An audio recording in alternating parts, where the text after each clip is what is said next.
राधे राधे, हरे कृष्णा। आज की वीडियो में मैं आपके साथ रमा एकादशी की पूजा विधि शेयर करूंगी। सनातन धर्म में एकादशी का बहुत ही अधिक महत्व है और एकादशी महीने में 2 बार आती है, एक कृष्ण पक्ष में, दूसरी शुक्ल पक्ष में। कार्तिक मास में पड़ने वाली रमा एकादशी अपने आप में ही खास है, क्योंकि कार्तिक मास में भगवान विष्णु के साथ लक्ष्मी माता का भी पूजन किया जाता है। लक्ष्मी माता का एक नाम रमा है, तो इसलिए रमा एकादशी का नाम माता लक्ष्मी के नाम पर ही पड़ा है। अब की बार की एकादशी कुछ ज्यादा ही खास होने वाली है, बहुत ही शुभ योग बन रहे हैं। 17 अक्टूबर दिन शुक्रवार को रमा एकादशी का व्रत रखा जाएगा। शुक्रवार के दिन माता लक्ष्मी का भी पूजन किया जाता है, तो इस दिन यह एकादशी बहुत ही खास हो जाती है। और इस दिन गो उत्सव भी है, द्वादशी गो उत्सव का व्रत भी किया जाएगा। इस दिन गौ माता और बछड़े का पूजन भी किया जाता है। आप गौ उत्सव का व्रत भी कर सकते हैं। इस दिन दूध तथा दूध से बनी चीजों का सेवन करना वर्जित माना गया है। तो चलिए अब देखते हैं रमा एकादशी की पूजा विधि, किस प्रकार हमें पूजा करनी है। सबसे पहले हम उस जगह को साफ सुथरा कर लेंगे जहां पर हम चौकी लगाएंगे। चौकी पर हम लाल या पीले रंग का वस्त्र बिछाएंगे। लाल रंग का भी बिछा सकते हैं, क्योंकि भगवान विष्णु के साथ माता लक्ष्मी का भी पूजन किया जाएगा।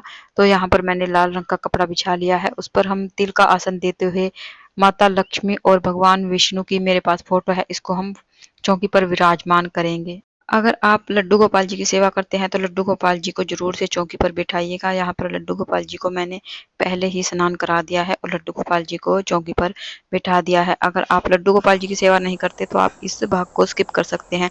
उसके बाद थोड़े से फूलों का आसन देते हुए हम गाय माता को विराजमान करेंगे, क्योंकि आज गौ उत्सव द्वादशी है, तो गौ माता का पूजन भी सबसे जरूरी है। तो यहाँ पर मैंने गाय माता को भी विराजमान कर लिया है। शास्त्रों में कहा गया है कि अगर हम गाय का पूजन करते हैं तो हमें 33 करोड़ देवी देवताओं की पूजा से जो फल मिलता है वो फल हमें प्राप्त होता है। उसके बाद थोड़े से तिल का आसन देते हुए मैंने अपना दीपक रख लिया है और थोड़े से तिल का आसन देते हुए हम गणपति भगवान को विराजमान करेंगे, क्योंकि इनकी पूजा के बिना तो हमारी कोई भी पूजा पूर्ण नहीं मानी जाती है। उसके बाद जल के छींटे देते हुए भाव स्वरूप हम सभी को स्नान करा देंगे। लड्डू गोपाल जी को और गाय को तो मैंने पहले ही स्नान करा दिया है।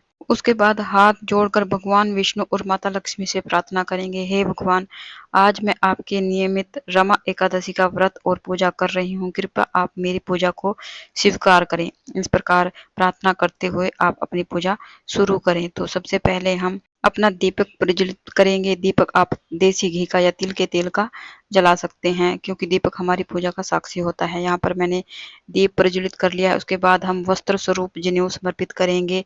भगवान विष्णु को पीला रंग बहुत अधिक प्रिय है, तो अगर आपका जनेऊ पीला नहीं है तो आप थोड़ी सी हल्दी लगाकर जनेऊ को पीला कर सकते हैं। तो यहाँ पर मैंने हल्दी से जनेऊ को पीला कर दिया है और भगवान विष्णु को हम जनेऊ समर्पित करेंगे। गणपति भगवान को जनेऊ समर्पित करेंगे।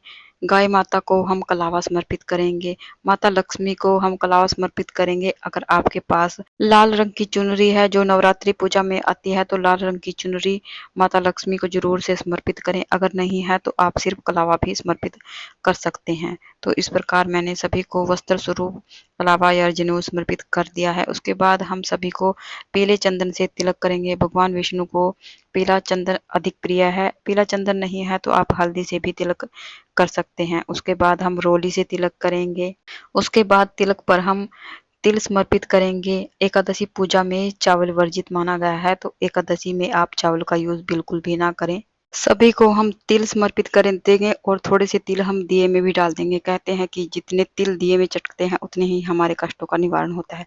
उसके बाद हम फूल समर्पित करेंगे। भगवान विष्णु को पीले फूल अधिक प्रिय हैं, तो हो सके आप भगवान विष्णु के लिए पीले फूल और माता लक्ष्मी के लिए लाल फूल समर्पित करें, या जो भी फूल आपके पास है वो फूल आप समर्पित करें। उसके बाद भगवान विष्णु को तुलसी जरूर से समर्पित करें। तुलसी पत्र या फिर तुलसी माला जरूर से आप समर्पित करें। भोग समर्पित करेंगे। भोग में जो भी भोग आप समर्पित करें उसमें तुलसी दल अवश्य रख लें।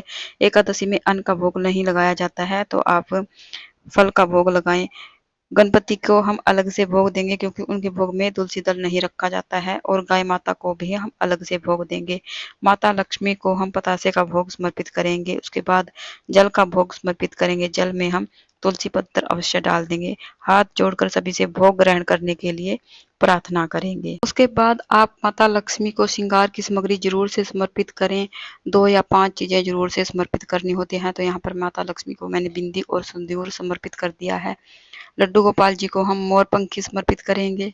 उसके बाद हम दक्षिणा समर्पित करेंगे। यथासंभव हमें दक्षिणा रखनी है। दक्षिणा पूजा में रही कमियों को पूरा करती है। उसके बाद हाथ में थोड़े से तिल या फूल लेकर हम रमा एकादशी की व्रत कथा सुनेंगे। कथा का वीडियो आपको अलग से मेरे चैनल पर मिल जाएगा। अगर यहाँ पर कथा कहेंगे तो वीडियो ज्यादा लंबा हो जाएगा। माता लक्ष्मी की कोई पुस्तक पढ़ सकते हैं और भगवान विष्णु के सहस्त्र नाम का जाप कर सकते हैं। भगवत गीता का पाठ कर सकते हैं। आज के दिन बहुत ही शुभ माना जाता है। तो आप या फिर कोई मंत्रमाला का जाप कर सकते हैं। तो इस प्रकार से आप किसी भी मंत्रमाला का जाप जरूर से करें या फिर आप तुलसी माला का जाप कर सकते हैं। उसके बाद जो फूल हमारे हाथ में है इसको हम भगवान विष्णु और माता लक्ष्मी को समर्पित कर देंगे। थोड़े से तिल हम दिए में डाल देंगे और थोड़े से तिल हम जल के लोटे में डाल देंगे।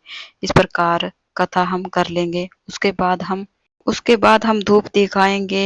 माता लक्ष्मी को खुशबू अति प्रिय है तो धूप आप जरूर से दिखाएं। उसके बाद कार्तिक मास में भगवान विष्णु को तुलसी अति प्रिय है और अगर आप तुलसी लकड़ी का हवन करेंगे तो इससे भगवान हरि विष्णु बहुत ही जल्दी प्रसन्न होते हैं। तो आप छोटा सा हवन जरूर से करें। यहाँ पर मैंने कपूर जलाकर तुलसी की सूखी हुई लकड़ी से हवन किया है और साथ में इसमें मैंने तिल की 5 या 7 आहुति आप देकर हवन कर सकते हैं। क्योंकि अगर आप हवन सामग्री करेंगे तो उसमें चावल होते हैं तो चावल आज के दिन वर्जित माना गया है। उसके बाद हम इसी हवन से बहुत ही प्रेम पूर्वक आरती करेंगे। सबसे पहले हम गणेश जी की आरती करेंगे। उसके बाद भगवान विष्णु और माता लक्ष्मी की आरती करेंगे। लड्डू गोपाल जी की आरती करेंगे। इस प्रकार हम आरती कर लेंगे। आरती करने के बाद अपने सीधे हाथ में थोड़ा सा जल लेकर हम चौकी के चारों तरफ से वार लेंगे। इस प्रकार हमारी पूजा पूर्ण हो जाएगी। हाथ जोड़कर माता लक्ष्मी और भगवान विष्णु से प्रार्थना करेंगे वो हमारी पूजा को स्वीकार करें। अगर पूजा में कोई गलती रही है तो हमें क्षमा करें और हमारी मनोकामनाओं को पूर्ण करें। इस प्रकार से हमारी पूजा पूर्ण हो जाएगी। एकादशी व्रत की चौकी अगले दिन उठाई जाती है। शाम को भी आपको चौकी पर धूप दीप दिखाना है और भगवान को भोग लगाना है। और पारण का शुभ समय क्या है इसका वीडियो आपको शॉर्ट वीडियो में देखने को मिलेगा। आप शॉर्ट वीडियो जरूर से चेक करें। अगर आपको वीडियो अच्छा लगे तो वीडियो को लाइक कीजिए और साथ ही मेरे चैनल को सब्सक्राइब कीजिए। तो फिर मिलते हैं, तब तक के लिए राधे राधे। कमेंट बॉक्स में राधे राधे जरूर से लिखें।